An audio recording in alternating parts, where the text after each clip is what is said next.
जब भी AWS OST का जो रिज़ल्ट है वो आ जाता है तो उसके बाद किन स्टेप्स को हमें फॉलो करना होता है, कैसे हमें फॉर्म फिलअप करना होता है और किस तरीके से हमें अलग अलग स्टेप्स को फॉलो करना है। ठीक है, तो हम इस वीडियो में उस बारे में बात करने वाले हैं। फ़िलहाल जो रिज़ल्ट है वो अपडेट होके आएगा, तो कुछ हफ्ते के बाद अपडेट हो जाएगा, लेकिन आपको पता होना चाहिए कि रिज़ल्ट के बाद आपको करना क्या है। ठीक है, तो कुछ अलग अलग जो है प्रोसेस होते हैं, इन्होंने इंक्लूड किया हुआ है इंटरव्यू के पहले, तो हम उन स्टेप्स को देखेंगे। देखो, सबसे पहली चीज़ होती है कि ये जब इंटरव्यू होता है तो उसके पहले भी जो है इनके कई सारे टेस्ट होते हैं। ठीक है, तो उन टेस्ट के बारे में अभी हम डिटेल में देखेंगे, लेकिन फ़िलहाल आप ये चीज़ देख लो कि जब आपका रिज़ल्ट आ जाता है तो आपको पता कैसे चलेगा कि कहाँ पे वैकेंसी आई हुई है। ठीक है, तो ये देखो, ये एक तरीके का सैम्पल है। इस सैम्पल के अंदर आप देखोगे तो हर एक APS में जहाँ पे भी वैकेंसी होती है वो इसी तरीके का जो है एक नोटिफिकेशन निकालते हैं। तो ये नोटिफिकेशन इनके वेबसाइट पे मिल जाता है और फिर ये मेनली जो है न्यूज़पेपर के अंदर पब्लिश करते हैं। ठीक है, तो ये जैसे ही अपने न्यूज़पेपर के अंदर पब्लिश करेंगे तो उसके अंदर ये अपनी वैकेंसीज़ लिखते हैं कि इनकी जो पूरी की पूरी वैकेंसी है वो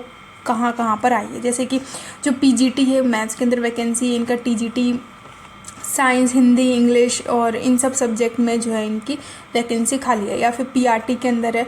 और PRT सभी सब्जेक्ट्स के लिए, PRT योगा, म्यूज़िक, डांस और बाल वाटिका टीचर के लिए। ठीक है, तो ये सब इन्होंने इसके अंदर मेंशन कर दिया कि इनका जो भी वैकेंसी है वो किन सब्जेक्ट्स के अंदर है।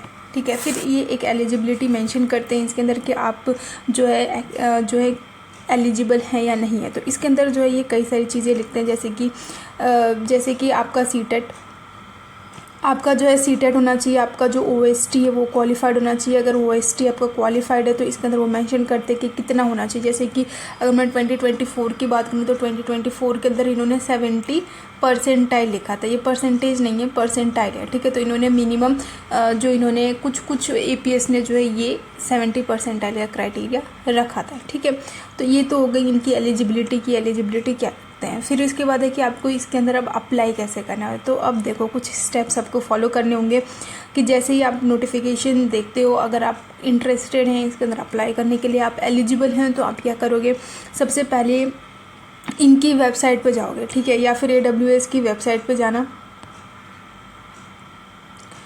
AWES। ठीक है, AWES की वेबसाइट पे जो है एक फॉर्म है इनका। ठीक है, APS का एक जो है फॉर्म है जो कि सभी के सभी APS के लिए जो है वो वैलिड होता है। किसी भी APS के लिए आप वो फॉर्म भर सकते हो। ठीक है, तो आप जाओगे तो वहाँ पे एक फॉर्म मिलेगा, उस फॉर्म को आपको क्या करना है, डाउनलोड करना है। ठीक है, जैसे आप इसको जो है फॉर्म को डाउनलोड कर लेते हो, आपको इसको फिलअप करना है। उसके साथ साथ जो है इन्फॉर्मेशन जितनी भी पूछी गई है आपको उसको प्रोवाइड करना है, और इसके साथ साथ कुछ डॉक्यूमेंट्स होंगे वो भी अटैच करने हैं। ठीक है, तो उसके अंदर लिखा होगा कौन कौन से डॉक्यूमेंट्स आपको क्या है अटैच करने हैं। ठीक है, तो जितने भी जो क्वालिफिकेशन से रिलेटेड डॉक्यूमेंट्स है वो तो आपको अटैच करने ही है। आधार कार्ड भी अटैच करना होता है। जैसे ही आपने ये अटैच कर दिया, इसके साथ साथ आपको एक DD बनवानी होती है। ठीक है, DD क्या होता है, DD होता है आपका डिमांड ड्राफ्ट। ये आपका कहाँ से बनेगा, तो डिमांड ड्राफ्ट जो है ये आपका बनता है बैंक में। ठीक है, आपका कोई भी बैंक है, आप वहाँ पे जाओगे तो जितना भी इन्होंने DD का डिमांड किया है,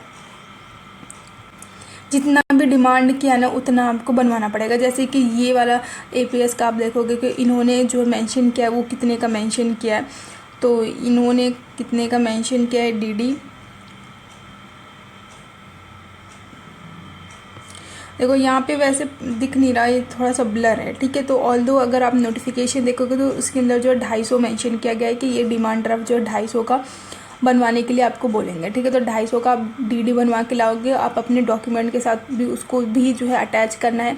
और देखो, अब देखोगे कि ये कहाँ का वैकेंसी है। ठीक है, ये जो वैकेंसी अगर आपकी स्टेट की नहीं है, किसी और स्टेट की है, तो आप जो है कैसे दोगे। ठीक है, वहाँ पे कैसे पहुँचाओगे। तो देखो, अगर आपके खुद के स्टेट के या आपके आसपास की कोई APS में वैकेंसी है तो वहाँ पे तो आप जो है अपना फॉर्म, अपना जो DD है वो वहाँ पे ले जाकर सबमिट कर दोगे। लेकिन अगर आपने किसी और स्टेट के लिए अप्लाई किया, जैसे कि अगर आप UP के हैं लेकिन जो वैकेंसी है वो राजस्थान में किसी APS की आई हुई है, तो अगर आपको वहाँ पे अप्लाई करना है तो उसके लिए आपको क्या करना होगा, पोस्ट करना होगा। ठीक है, अगर आप स्पीड पोस्ट कर देते हो तो वो जो है टाइम से पहुंच जाता है। और एक ये जो है अपना डेट भी मेंशन करके रखते हैं कि इनका जो लास्ट डेट है अप्लाई करने का वो क्या है।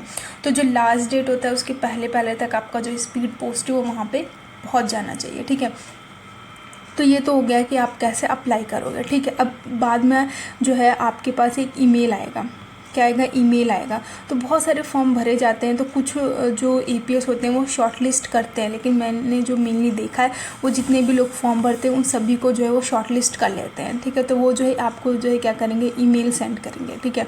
ईमेल के अंदर ये चीज़ मेंशन होगी कि आपका इंटरव्यू डेट कब है, ठीक है। और ये जो ईमेल है वो जो है जब आपने फॉर्म दिया उसके मतलब ज़रूरी नहीं है कि उसी दिन आपको ईमेल मिल जाए या अगले दिन मिल जाए, ये थोड़ा सा टाइम लगता है, ठीक है।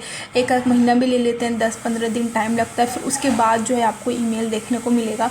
उस ईमेल के अंदर ये चीज़ मेंशन होगी कि आपको शॉर्ट लिस्ट किया गया है, ये इंटरव्यू डेट है, ये वेन्यू है, आपको यहाँ पे आना है, इस डेट को आना है, ठीक है। फिर आप जब वहाँ पे जाते हो तो वहाँ पे डायरेक्ट इंटरव्यू नहीं होता है, कई सारे स्टेप्स और भी होते हैं जो आपको फॉलो करने होते हैं, ठीक है।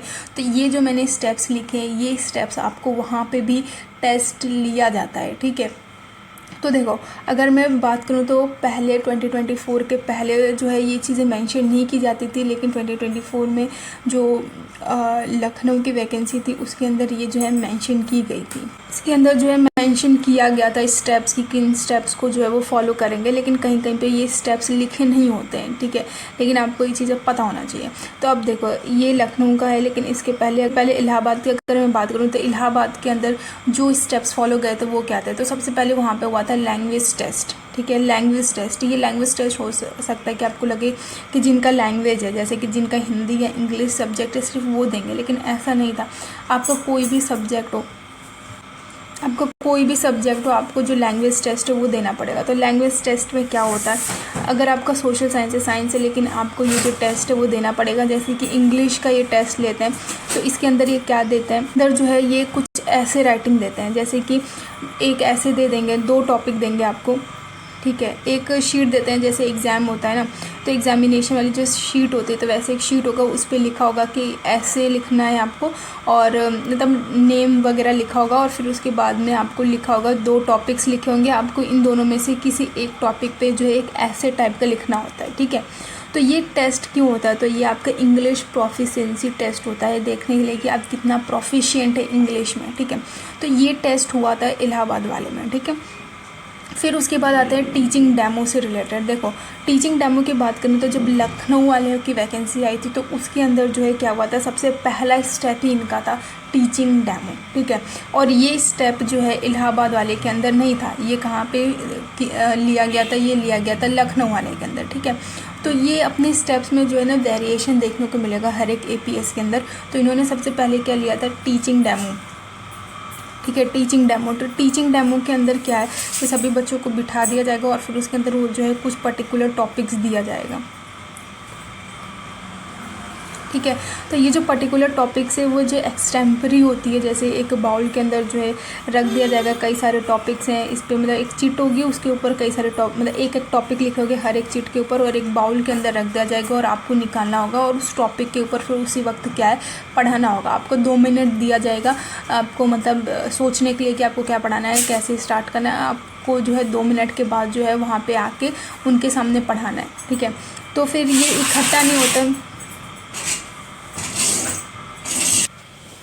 फिर जो भी आपके जो चिट में जो भी टॉपिक आता है तो उसको आपको पढ़ाना होता है। तो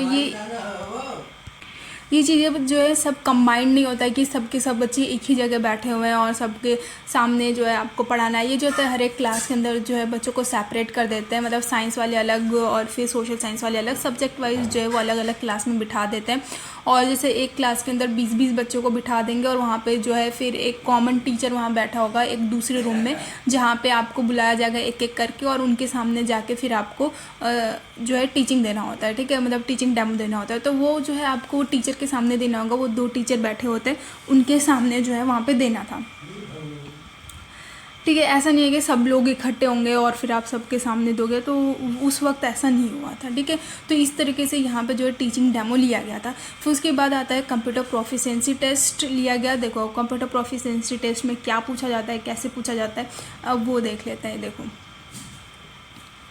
अब ये देखो, कंप्यूटर प्रोफिशिएंसी टेस्ट की बात करें तो आपको जो है कुछ चीज़ें पता होनी चाहिए कंप्यूटर के बारे में। जैसे कि अगर जो कंप्यूटर प्रोफिशिएंसी में 3 चीज़ें बहुत इंपॉर्टेंट है यहाँ पे, वो है आपका एक्सेल, वो है आपका वर्ड और आपका पावर पॉइंट प्रेजेंटेशन। और ये चीज़ें टेस्ट इसलिए ली जाती हैं क्योंकि आप देखोगे कि नए टेक्नोलॉजी का आइडिया आपको होना चाहिए। जब आप पढ़ाते हो तो वहाँ पे इन चीज़ों का यूज़ बहुत ज़्यादा आता है। जैसे कि जो पावर प्रेजेंटेशन है, ये जो आप कोई टॉपिक पढ़ा रहे हो तो उससे रिलेटेड पावर पॉइंट प्रेजेंटेशन जो है बना सकते हैं, ठीक है। तो फिर उसके बाद आपका आता है एक्सेल। एक्सेल का यूज़ किस में होता है? जब हम रिपोर्ट बनाते हैं, जैसे डाटा क्रिएट करना होता है या कैलकुलेशन क्रिएट करना होता है, तो उससे रिलेटेड क्या करते हैं हम एक्सेल में जो क्रिएट करते हैं, जो बच्चों का क्या होता है डाटा होता है, जैसे स्कोर होता है, टोटल स्कोर कितना है और फिर ओवरऑल कितना बन रहा है, ठीक है। तो ये सब चीज़ देखने के लिए एक्सेल बहुत ही ज़्यादा इंपॉर्टेंट है। फिर उसके बाद वर्ड है। वर्ड भी बहुत इंपॉर्टेंट है क्योंकि वर्ड में आप जो है क्या कर सकते हो, क्वेश्चन पेपर क्रिएट कर सकते हो और भी काफ़ी सारे जो यूजेस हैं। तो इसके अंदर प्रोफिशिएंसी आपकी बहुत ही ज़्यादा इंपॉर्टेंट है, ठीक है। तो अब देखो, तो इसके अंदर जो है लास्ट ईयर जो मैंने एक्सपीरियंस किया था तो उसके अंदर ये सारे क्वेश्चंस गिवन था। जैसे कि इन्होंने जो कंप्यूटर प्रोफिशिएंसी में दिया था वो था जैसे कि आपको स्लाइड बनानी है, ठीक है। आपको क्या करना है, स्लाइड बनानी है और फिर स्लाइड बनाने के बाद स्लाइड किस पे है, एक पर्टिकुलर टॉपिक दिया गया था कि एक स्लाइड बनानी है आपको। वो जो स्लाइड होगी 4 स्लाइड्स बनानी है और किस टॉपिक पे बनानी है। जैसे यहाँ पे NEP दिया हुआ है कि NEP 2020 पे आपको 4 स्लाइड क्रिएट करनी है। तो आप जिस तरीके से स्लाइड होता है, जैसे पहला पेज क्या होगा आपका, इंट्रो होगा, ठीक है। दूसरा आपका जो होगा कंटेंट होगा, फिर लास्ट वाला जो होगा आपका एंडिंग वाला जो होता है। तो इन चीज़ों का ध्यान में रखते हुए जो है आपको पूरा का पूरा प्रेजेंटेशन 4 स्लाइड बनानी होती है, ठीक है। बहुत ज़्यादा टाइम नहीं लेना होता है, बहुत ही और ज़्यादा लिखना नहीं होता है। जैसे NEP में वो आपको इससे जज नहीं करेंगे कि आपके पास कितनी नॉलेज है NEP से रिलेटेड। ये आपको जज करते हैं ऑन द बेसिस कि आप जो है स्लाइड किस तरीके का आपने बनाया है, ठीक है। तो ये चीज़ हो गई आपका कंप्यूटर प्रोफिशिएंसी का एक क्वेश्चन हो गया। अब दूसरा जो उन्होंने दिया था वो था कि आपको जो एक क्वेश्चन पेपर क्रिएट करना है वर्ड के ऊपर।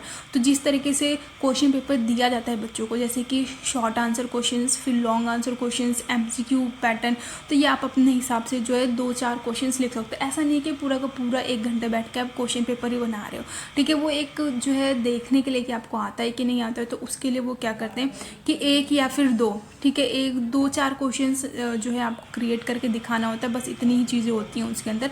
और फिर उसके बाद आपका होता है कि एक्सेल पे कुछ डाटा क्रिएट करना। वो डाटा देते नहीं है आपको, अंदाजे से एक डाटा लेके, सब्जेक्ट वाइज लेके, स्टूडेंट का ऐसे ही इमेजिनरी नाम लेके, एक इमेजिनरी जो डाटा होता है, जैसे कुछ बच्चों के नाम लिख दिए आपने इमेजिनरी, उसके सब्जेक्ट लिख दिए, मैथ्स में इतने मार्क्स है, साइंस में इतने, सोशल साइंस में इतने, 500 टोटल मार्क्स है, तो वो टोटल कितना है, तो एक फॉर्मूला होता है, ठीक है। जैसे कि आप टोटल मार्क्स जो आता है ना, तो उसके लिए एक फॉर्मूला होता है। तो ये आपको पता होना चाहिए कि वो फॉर्मूला कैसे क्रिएट किया जाता है और क्या कैसे यूज़ किया जाता है। समवॉट क्या होता है कि हम जब वहाँ पे बैठते हैं तो वो फॉर्मूला हमारे दिमाग से निकल जाता है। तो ये इस चीज़ के लिए जो है काफ़ी प्रैक्टिस चाहिए होती है। आप जो है जैसे प्रैक्टिस करते रहोगे ना, तो ये उतना ईजी लगता रहेगा आपको और उतने जल्दी ही आप आसानी से वहाँ पे भी बैठ के कर लोगे, ठीक है। तो ये तो हो गया आपके कंप्यूटर प्रोफिशिएंसी टेस्ट।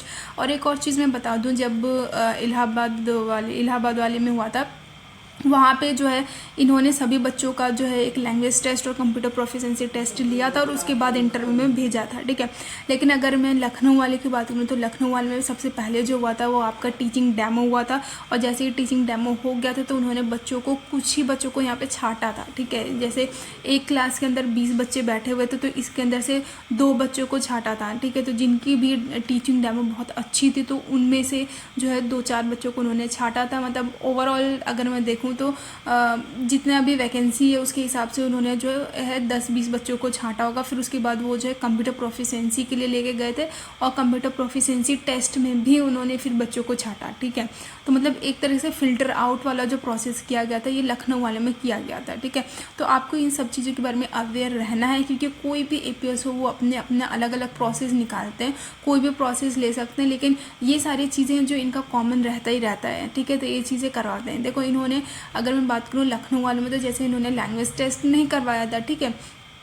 तो थोड़ा बहुत जो वेरिएशन है APS वाले का थोड़ा बहुत तो मिलता है हर एक स्कूल का, ठीक है। तो जैसे इन्होंने कराया और इलाहाबाद वाले ने नहीं कराया, ठीक है। तो अब देखो, अब इसके बाद आता है आपका जैसे ही जो फिल्टर आउट हो जाता है, कंप्यूटर प्रोफिशिएंसी आपने निकाल दिया, आपने टीचिंग वाला डेमो निकाल दिया, अब इंटरव्यूअर के सामने बैठोगे, ठीक है। अब ये इंटरव्यूअर के जो सामने बैठते हैं ना, तो वो क्या प्रोसेस होता है मैं वो चीज़ बता देती हूँ। इसमें होता क्या चीज़ है, तो इसमें जो है पूरा एक पैनल होता है, ठीक है। एक तरीके का पूरा पैनल होता है, इसमें 8-9 लोग ऐसे बैठे होंगे, आप यहाँ बैठे होंगे, ठीक है। तो वो जो है वो आपसे जो है कुछ क्वेश्चंस पूछेंगे, तो आपसे जो है क्या करेंगे, क्वेश्चंस पूछना स्टार्ट करेंगे। मतलब कुछ भी आप सबसे पहले तो जो पूछा जाता है वो है इंट्रो। जैसे ही आप इंट्रो दोगे तो आपके इंट्रो से कुछ क्वेश्चंस निकालेंगे, वो उस इंट्रो से जो है क्रॉस क्वेश्चनिंग करेंगे, फिर आप जब आंसर करोगे तो उससे फिर से क्रॉस क्वेश्चनिंग किया जाता है, ठीक है। तो अलग अलग यहाँ पे जो पैनल होता है इसके अंदर साइकोलॉजिस्ट भी होते हैं, कुछ साइकोलॉजिस्ट होते हैं, कुछ सब्जेक्ट से रिलेटेड टीचर्स होते हैं, ठीक है, और प्रिंसिपल होते हैं, और भी जो कमांडेंट होते हैं, ब्रिगेडियर होते हैं, तो वो सब भी यहाँ पे जो है क्या होता है बैठे रहते हैं। तो मतलब 8-9 लोग तो मिनिमम बैठे ही होते हैं वहाँ पे, और फिर वो आपको जो है आपके आंसर से और आपकी जो बॉडी लैंग्वेज है उससे जो है क्या करते हैं, जज करते हैं, और फिर उससे वो मार्किंग करते हैं, ठीक है। तो ये यहाँ तक पहुँचने का जो प्रोसेस है ये इलाहाबाद के अंदर जो है सब लोग ने जो है इंटरव्यू दिया था, ठीक है। लेकिन यहाँ पे जो लखनऊ वाला था, तो मैंने जैसे फ़िल्टर आउट वाला बताया था, तो वहाँ पे फ़िल्टर आउट वाला जो प्रोसेस था वो किया गया था। लेकिन वहाँ पे इलाहाबाद वाले में ऐसा नहीं था, सब लोगों ने इंटरव्यू दिया था, सब लोगों ने कंप्यूटर प्रोफिशिएंसी दी थी, सब लोगों ने लैंग्वेज टेस्ट दिया था, ठीक है। तो ये चीज़ें थी, तो वो इनका जो क्राइटेरिया है थोड़ा बहुत चेंज होता रहता है। आप APS का देखोगे हर एक APS में, तो ये चीज़ें क्यों होती है वो भी मैं बता दूँ। ये चीज़ें ये जो है क्योंकि बहुत बच्चे जो है फॉर्म भरते हैं, आप एक आध वैकेंसी निकलती है उसके लिए इतने सारे बच्चे फॉर्म भरते हैं, तो फ़िल्टर आउट करने के लिए वो एक जो है प्रोसेस उन्होंने लास्ट ईयर जो है निकाला था, ठीक है। फिर इसके बाद आपका कुछ डाउट था जैसे कि सब्जेक्ट कॉम्बिनेशन से रिलेटेड, तो आपका डाउट आ रहा था जैसे ये सोशल साइंस के अंदर की जो TGT सोशल साइंस है, तो इसके अंदर एक चीज़ ध्यान रखना है आपको, आपका जो अगर SST है तो इसके अंदर आपका जो ये हिस्ट्री और जो ज्योग्राफी है, हिस्ट्री और ज्योग्राफी वो एटलीस्ट एक सब्जेक्ट जो है आपके ग्रेजुएशन के अंदर होना चाहिए, ठीक है। कोई एक होना ज़रूरी है, उसके साथ कोई भी वो चलेगा, लेकिन हिस्ट्री या फिर ज्योग्राफी जो है होना चाहिए SST के अंदर, ठीक है। तो ये चीज़ यहाँ पे डाउट था किसी का, तो वो चीज़ें मैंने आपको बता दी। अगर आपका मैथमेटिक है तो इसमें से ये जो भी चीज़ें दी हुई इसमें से आपका 2 सब्जेक्ट जो है होना चाहिए। अगर आपका साइंस है तो आपका बॉटनी, जूलॉजी, केमिस्ट्री और फिजिक्स में से इनमें से 2 सब्जेक्ट एटलीस्ट जो है आपके ग्रेजुएशन के अंदर जो है होना चाहिए, ठीक है। तो ये तो हो गई। और देखो इन्होंने CTET बोला है कि आपका जो है मैंडेटरी है, CTET पास होना मैंडेटरी है, CTET इम्पॉर्टेंट है, ठीक है। और ये चीज़ हो गई। हाँ देखो यहाँ पे इन्होंने जिस तरीके से यहाँ पे मेंशन किया है कि प्रोफिशिएंट होने चाहिए आपके इंग्लिश और हिंदी मीडियम में पढ़ाने के लिए कंप्यूटर एप्लीकेशंस के अंदर, तो इसी के लिए जो है वो अलग अलग टेस्ट लेते हैं जब वो इंटरव्यू के लिए आपको सिलेक्ट करते हैं, ठीक है। तो ये इंटरव्यू का मैंने बता दिया, और कोई आपका डाउट हो तो आप यहाँ पे जो है पूछ सकते हो कमेंट सेक्शन में, मैं बता दूँगी, ठीक है। बाकी जो रिज़ल्ट है देखो, अभी रिज़ल्ट अभी अपडेट होके आएगा, कुछ दिन लगेगा, एक आध हफ्ता लगेगा, कुछ दिन वेट कर लो। क्या अपडेट हो रहा है, क्या चीज़ें हो रही है, नॉर्मलाइजेशन से रिलेटेड कोई चीज़ हो रहा है या फिर कोई चीज़ ऐड हो रही है, या फिर हो सकता है कि क्योंकि इस बार इन्होंने क्या दिया, परसेंटेज दिया, तो परसेंटाइल कर रहे हो, तो कुछ नया अपडेट तो होना ही है उसके अंदर, कुछ तो होगा, ठीक है। तभी उन्होंने डिलीट किया, अगर ऐसा कुछ नहीं होता तो वो डिलीट भी नहीं करते, ठीक है। तो वेट कर लीजिए, आपका कुछ ही दिन में रिजल्ट भी देखने को मिल जाएगा।